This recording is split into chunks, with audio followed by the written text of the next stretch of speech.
to really shake things up, then to do that, you have to hire people for your cabinet who understand the bureaucracy and know how to do that, as opposed to just flailing around and making a lot of noise. If confirmed, Pete Hegseth would be the part of the National Command Authority. He would be part of the national security chain of command, second highest, just below the president, which, when you think about it, is a pretty scary thought.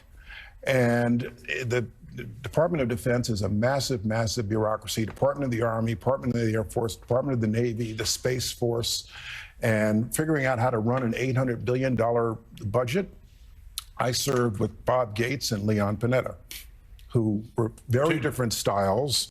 But two pros. They knew their way around. Two pros. And I'd sit at the table with Bob Gates in his office, and he was always the most experienced national security official in the room. And, you know, Leon Panetta, lifetime of experience in Congress, chair of the Budget Committee, White House Chief of Staff, OMB, CIA.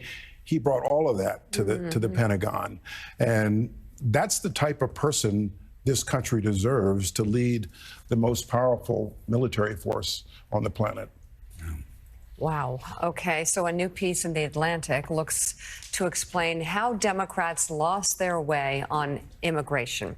In it, Cecilia Munoz and Frank Sherry, who were advisors to former President Obama and Vice President Kamala Harris, respectively, write, quote, "Now that Trump is preparing to take office again, Democrats and immigration advocates share the same priority: to fight his radical mass deportation plans. Democrats need to insist on more control and more compassion, more order and more immigration, strict limits and wider legal pathways. This stands in stark contrast to both right and left. The right argues to kick out and keep out all immigrants. The left argues to let all comers stay. Both amount to overreaches that will eventually backfire. Voters want a middle way, but if they're forced to choose between those who promise control and those who seem indifferent to chaos, they will choose the former." Democrats have to win the argument, regardless of whether the advocacy groups come along. Immigration is a defining feature of our past, present, and future. We don't have to choose between being a nation of immigrants and a nation of laws.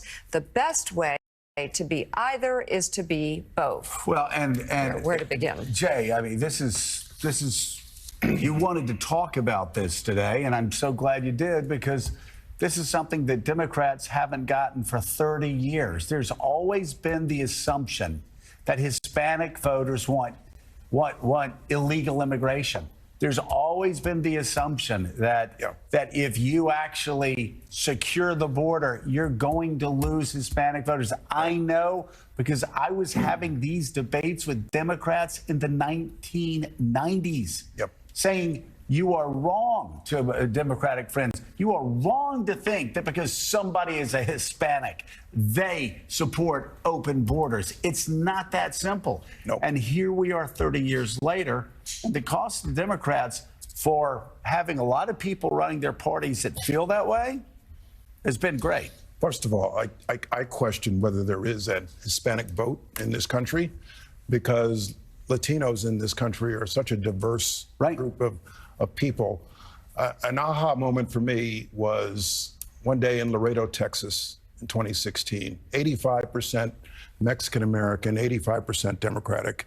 And the local congressman there said to me, these people want us to be fair and compassionate, but they also want us to get the border under control. And by definition, Hispanic voters are people who came to this country the right way, because they're eligible to vote. They became citizens.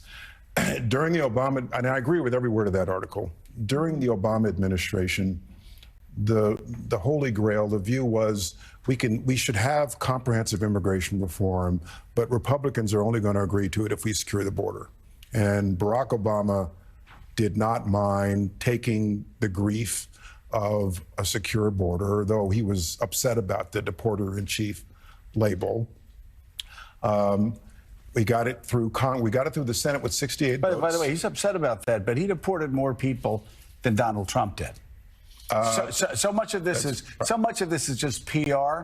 But Barack Obama deported more illegal immigrants than Donald Trump. And the numbers of illegal crossings during the Obama years were the lowest they had been in 20 years. Actually, when he left, I've seen it, 50-year low when he left office in 20, I was there, yes. 2016, Right. end of 2016. But I'm sorry, go ahead. Right. So when Trump comes in, the Democrats swing hard to the left. And I cringed at that presidential primary debate where they all raised their hand to say, yes, we want to decriminalize border crossings. You can't decriminalize border crossings because you're basically sending the message to Central and South America, everybody come. And you just can't do that. I think Biden was the only one who refused to raise his hand because he understood the issue better. And when you listening to the or reading the article, Secretary, wouldn't you also argue that they lost their political moment by not pushing back, saying, wait a minute, what are you talking about? We deported more illegal immigrants under Obama than under Trump. A lot of they could have Democrats turned it around, but a lot of the Democrats didn't want to look like that because of some. They don't like to talk about it. And I think that lost key votes. The other part I wish you'd elaborate on is I grew up in Brooklyn, New York. There is no such thing as one monolith Hispanic. People from Puerto Rico are different from people than Ecuador. People from Mexico different than people from Peru. They act, I think, the most biased view of Hispanics is act like they're all the same thing, and they're not. Yep. I think the Democratic Party, frankly, has to get away from identity politics. A lot of Democrats, and I'll include myself in this, came to believe that you talk to groups of voters on specific issues based upon their identity. And, you know, for a long time, the black vote in this country voted as a bloc, which is becoming less and less the case all the time.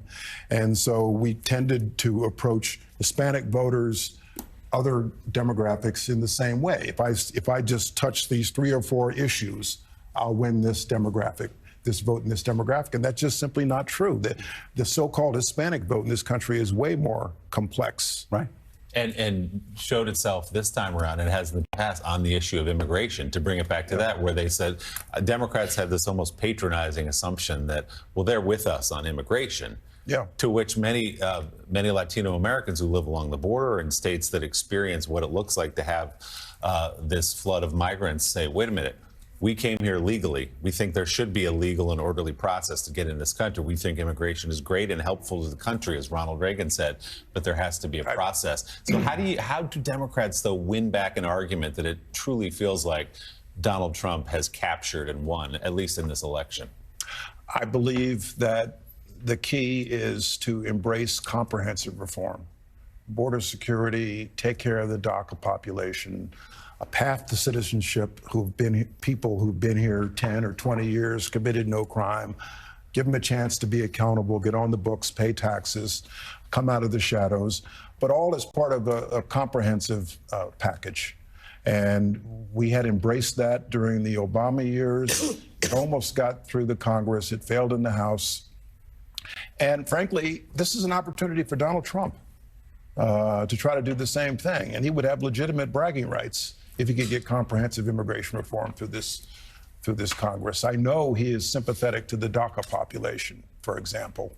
And the DACA population is a remarkable group of people. There are people at Yale Law School who are DACA recipients, for example. I've met them.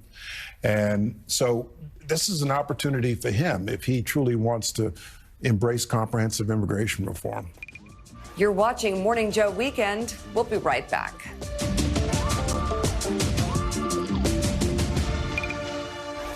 I recently heard of a way to make mealtime throughout the week so much easier. Cook Unity is a direct-to-chef marketplace connecting you to your city's top chefs. Choose from hundreds of weekly menu items: vegetarian, vegan, keto, paleo. Pick your plan, select your meals, and they're delivered right to your door. All you do is heat and eat.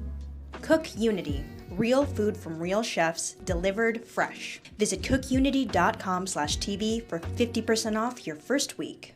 We're excited to do business with you, but before we sign, I gotta ask. Sure, anything. We searched you online, and maybe you can explain this? Can't believe that garbage is still coming in. That is so false. Frustrated with your online search results? Call Reputation Defender today to join tens of thousands who've improved their online reputation.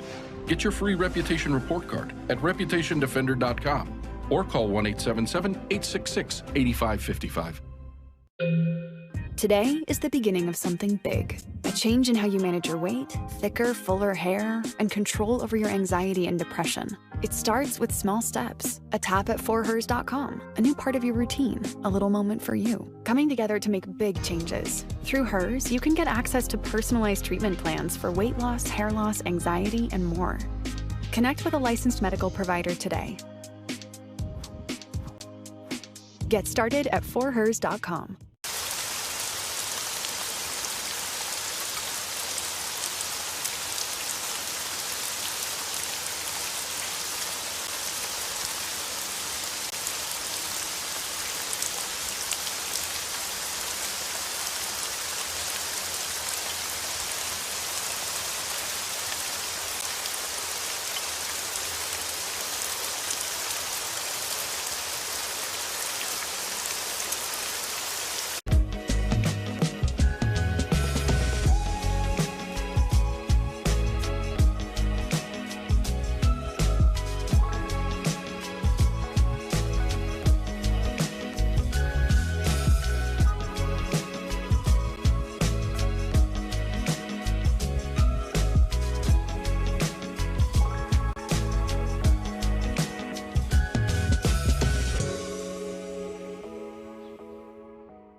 Morning Joe, weekdays 6 to 10 on MSNBC.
Welcome back to Morning Joe Weekend. Let's pick up with the conversation we were having just before the break. We'd been reporting about Donald Trump suing various media organizations, we mentioned the Des Moines Register and its top pollster, J.N. Seltzer. He is suing for brazen election interference and fraud over its final 2024 presidential poll.